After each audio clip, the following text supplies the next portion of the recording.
Mabuhay. This is Alexi from Davao City. Naghatag sila candle sa debutante.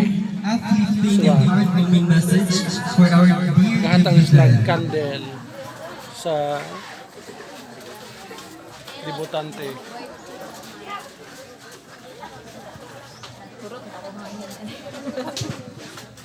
May tanaw dere. Say hi. Hello. Siya ang nag-birthday. Pila ka candle? Pila ka buo? 18. 18 lang? Okay. Kasi 18 years old na siya. So 18 candles. Okay, thank you so much everyone. So naalata dali sa atong second to last atong program. So picture taking. So mauna ang iyang mga Picture taking daw.